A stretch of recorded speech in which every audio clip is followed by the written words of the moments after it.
Imagine as trincheiras congelantes e brutais da Guerra Fria. Tanques soviéticos rolando pelas ruas do leste europeu, mísseis balísticos apontados atrás do Pacífico, o mundo tipo à beira da aniquilação nuclear. Uhum. Um cenário de tensão absoluta. Exato. Normalmente, quando a gente olha para essa época, a gente vê doutrinas políticas, tratados, mapas rasgados ao meio, né? Mas e se eu dissesse que um analista histórico olhou para todo esse terror geopolítico moderno e não viu a cortina de ferro? Em vez disso, essa pessoa viu um dragão cuspindo fogo e uma besta de 7 cabeças emergindo do oceano. É uma mudança completa de paradigma. É como se a história moderna deixasse de ser um tabuleiro de xadrez político e se transformasse diretamente no palco do fim do mundo. E é exatamente nessas águas super profundas e complexas da interpretação que a gente vai entrar hoje. Com certeza. O nosso mergulho profundo de hoje vai destrinchar um documento incrivelmente fascinante chamado Exegese do capítulo 13 de Apocalipse. Um texto conhecido no original como Qishi-lu Zhejing. A missão dessa nossa análise é entender a engenharia por trás do pensamento desse autor, sabe? E é uma engenharia complexa, viu? Muito. Como ele pega símbolos bíblicos de 2000 anos atrás, tipo feras apocalípticas, números enigmáticos, profetas caídos, e mapeia isso de forma assustadoramente precisa na violenta história do século XX no Extremo Oriente. Foco principal, a ascensão da União Soviética e a construção da Coreia do Norte. E olha, vale ressaltar que não é um mapeamento superficial, de jeito nenhum. O nível de detalhe histórico que o documento usa para tentar comprovar essa tese é vertiginoso. Ele cruza linguística, economia de Estado e biografias políticas com versículos antigos. Mas antes de a gente começar a cruzar esses dados, é fundamental fazermos um aviso de imparcialidade para quem nos escuta. Esse documento contém visões teológicas e políticas extremamente fortes que tocam em pontos muito sensíveis, tanto da esquerda quanto da direita do espectro político. É bom deixar isso bem claro. Sim, o nosso objetivo aqui não é de maneira nenhuma endossar a visão de mundo desse autor. Seja do ponto de vista religioso ou ideológico, a gente não está tomando partido. A nossa missão é puramente analítica. Nós vamos observar de forma imparcial o quadro incrivelmente detalhado que foi construído a partir de fontes históricas. Queremos entender como a mente humana tenta organizar o caos. Perfeito. A gente está olhando para a arquitetura do argumento, não assinando embaixo dele. O valor aqui está em entender essa lente interpretativa. Certo, vamos desempacotar isso. Ler esse documento é como encontrar um anel decodificador inusitado, onde o livro do Apocalipse passa a ser lido como um manual de história da Guerra Fria. Exatamente. Uma chave de leitura totalmente nova. E para contextualizar a narrativa, o documento começa explicando que o grande antagonista inicial, o dragão, descrito no capítulo 12 do Apocalipse como o diabo ou as forças opressoras primordiais, já tinha estabelecido uma base terrena. O autor liga esse dragão diretamente à criação da República Soviética da China, em Ruijin, lá no ano de 1931. A fundação do poder comunista ali. Isso. Mas o foco do capítulo 13, que é o nosso tema central, muda para as novas ferramentas desse dragão. Então eu te pergunto, como o texto faz a ponte narrativa para a primeira dessas grandes e aterrorizantes feras? Bom, a transição narrativa é visualmente muito poderosa, sabe? Para entender esse apocalipse geopolítico que o autor desenha, a gente precisa começar pelo antagonista principal que surge do mar, a fera do mar. E o simbolismo aqui é a chave mecânica de tudo. O mar nunca é só água nessas visões, né? Exato.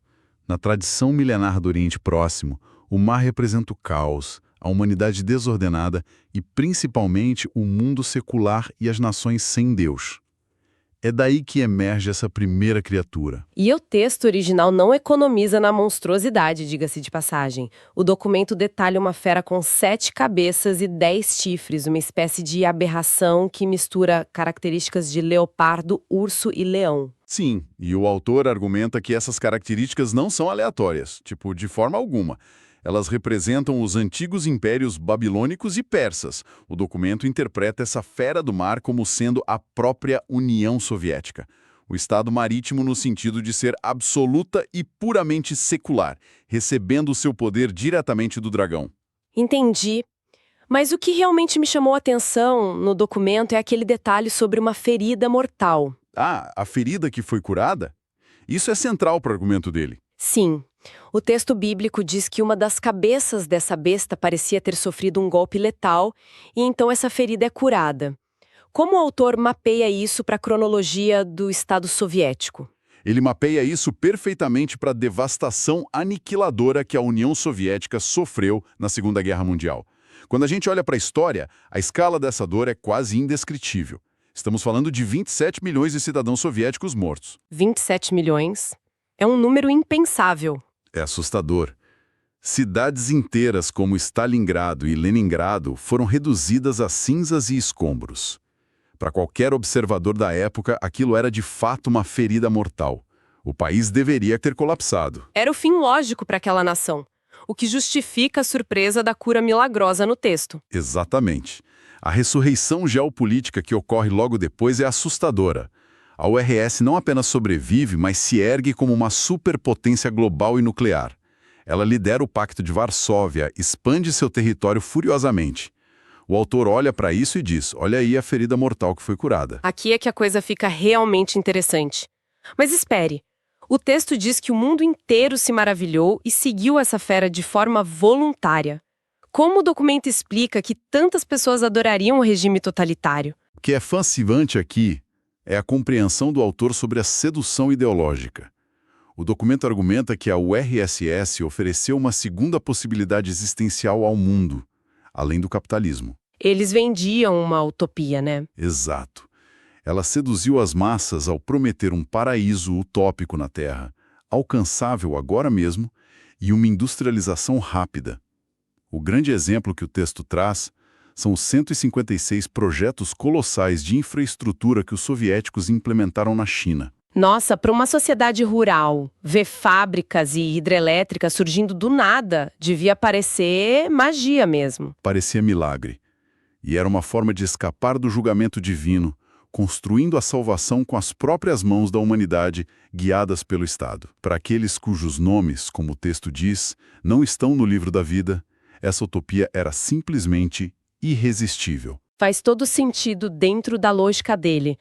Mas se essa superpotência era tão admirada por essas promessas utópicas, como o documento justifica o papel bíblico dela como o inimigo supremo da fé? Isso nos leva àquele período profético dos 42 meses. Sim, a fase de guerra contra a religião. O documento correlaciona esses 42 meses de blasfêmia com a implacável campanha antirreligiosa do líder soviético Nikita Khrushchev. Isso entre os anos de 1958 e 64. E olha que o Khrushchev é famoso por aliviar o terror do Stalin em outras áreas, mas na religião ele foi implacável. Totalmente. A escala dessa asfixia institucional descrita no documento é brutal. O texto relata o fechamento de igrejas numa velocidade impressionante. Eles despencaram de 22 mil paróquias para cerca de 7 mil. E não parou na demolição de prédios físicos, né? A engenharia social foi agressiva. Nas universidades, a disciplina de ateísmo científico tornou-se matéria obrigatória. Você não se formava sem passar nisso. O documento também detalha coisas bem sombrias. O Estado ameaçava confiscar os filhos de pais religiosos para colocá-los em orfanatos estatais. E isso se espalhou por todo o bloco. O texto mostra a Albânia se declarando o primeiro país totalmente ateu do mundo, instituindo pena de morte para quem tivesse uma Bíblia. A Albânia foi ao extremo do extremo. E a polícia secreta da Romênia, o documento fala que eles infiltravam agentes dentro de confessionários para espionar os cidadãos. E na Alemanha Oriental, tentaram substituir ritos cristãos por juramentos de lealdade socialista. É como um aspirador de pó espiritual tentando sugar qualquer crença concorrente. É a definição perfeita. O Estado não tolerava que ninguém olhasse para cima só para o partido. Mas o texto menciona que a paciência e a fé dos santos estão nessa aprovação. Onde o autor encontra esperança no meio desse esmagamento absoluto da fé? Ele encontra esperança apontando para a promessa de justiça kármica ou retribuição divina que está no próprio texto do Apocalipse. Aquela passagem que diz: quem mata a espada morrerá. Entendi. Então a violência deles voltaria contra eles mesmos. Exato.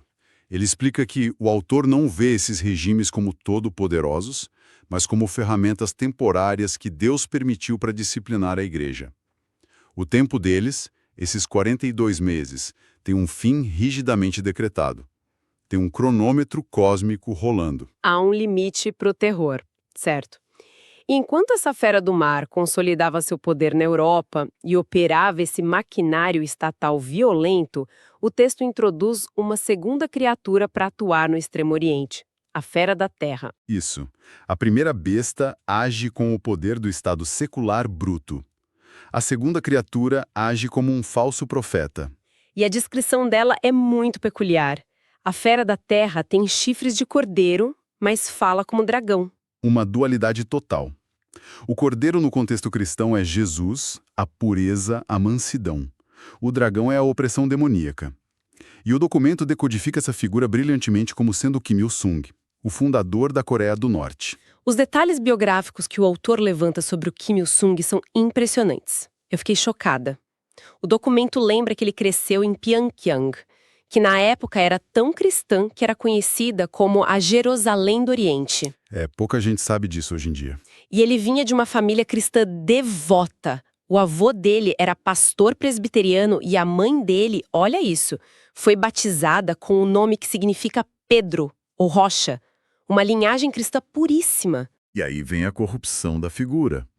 No entanto, ele foge para a China, aprende chinês fluentemente, junta-se ao Partido Comunista, absorvendo essa ideologia marxista, a voz do dragão, e foi posteriormente colocado no poder na Coreia pela própria USS, que é a Fera do Mar.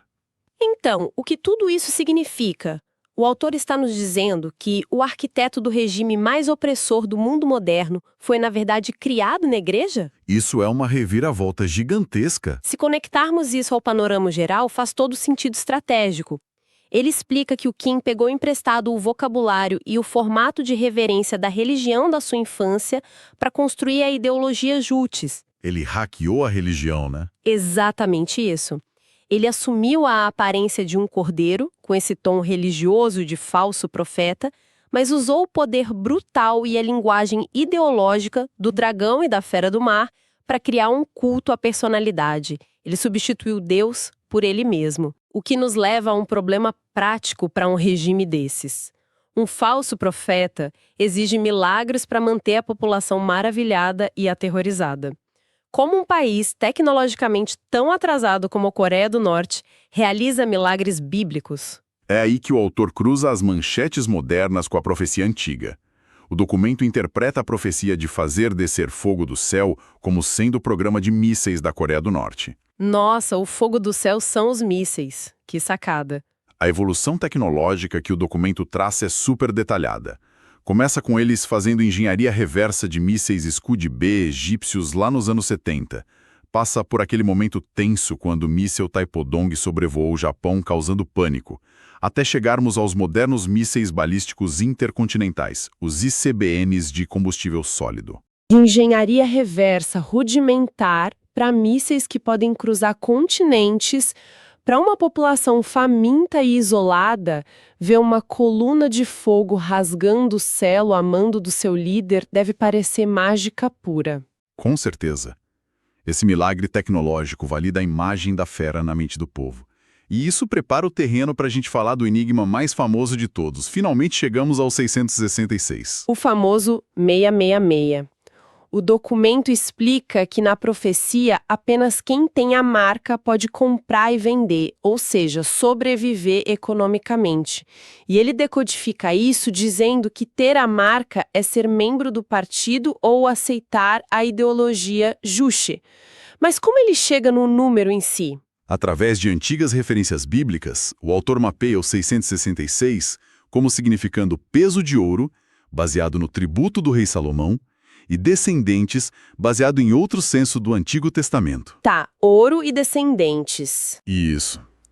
E o jogo de palavras que o documento faz é genial. A palavra ouro, em coreano e chinês, pelo ideograma hanja, é Kim Mentira! Ouro é Kim. Sim. Logo, o 666 representa os descendentes de Ouro, ou seja, os descendentes de Kim, a dinastia Kim. Transformar o 666 em um trocadilho linguístico para a dinastia Kim é de explodir a cabeça. Mas o documento sugere que esse monopólio do comprar e vender é apenas uma metáfora ou uma realidade econômica real e palpável na Coreia do Norte? Isso levanta uma questão importante, porque muitas vezes parece só um salto linguístico, mas não é metáfora. O documento confirma que é uma realidade estrutural absoluta no país. Como funciona isso na prática lá? Após o colapso do sistema público de rações nos anos 90, a economia macro inteira, tipo as exportações, a mineração militar, até o infame Quarto 39 do Partido dos Trabalhadores, é inteiramente monopolizada pela família Kim e pelo capital do Estado. Ou seja, eles controlam todas as saídas de dinheiro. Todas. Sobreviver sem a marca de lealdade a esse sistema centralizado através do sistema de castas sociais deles é, na prática, impossível. Você não entra na universidade, não mora na capital e é excluído do mercado. O ciclo de dependência é total. É um nível de controle assustador. E acho que, chegando para o final da nossa conversa, a gente consegue resumir a relevância desse documento para quem está ouvindo a gente. Ele vai muito além de uma simples exegese teológica de versículos antigos, né? Com certeza absoluta. O que a gente viu aqui é um estudo de caso espetacular de como a mente humana funciona sob extrema pressão. Ele mostra como a gente tenta dar sentido a traumas históricos em grande escala. Sim, guerras mundiais, expurgos paranoicos, fomes em massa e regimes totalitários. Se a gente olhar para isso e achar que é só um acidente político, é um vazio existencial terrível. É doloroso demais aceitar que o sofrimento é aleatório. Exato. Então, o que o autor faz é organizar esse caos geopolítico indescritível através de arquétipos antigos e narrativas épicas de bem contra o mal. O sofrimento ganha um prazo de validade, um cronômetro divino e um propósito dentro de um grande plano.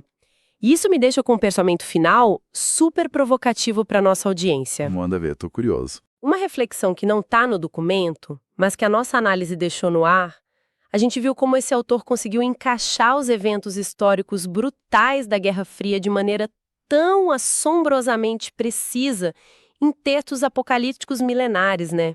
Uma precisão cirúrgica no mapeamento. Então eu me pergunto quais eventos globais de hoje, que nos parecem apenas ruído e caos político nos jornais da manhã, estão neste exato momento sendo escritos no apocalipse moderno de outra pessoa. Pensa nas guerras tecnológicas, na inteligência artificial. Exato. Será que sem percebermos as engrenagens girando, já estamos vivendo bem no meio das profecias de amanhã? Fica aí o pensamento para a gente matutar. Até a próxima análise profunda, pessoal!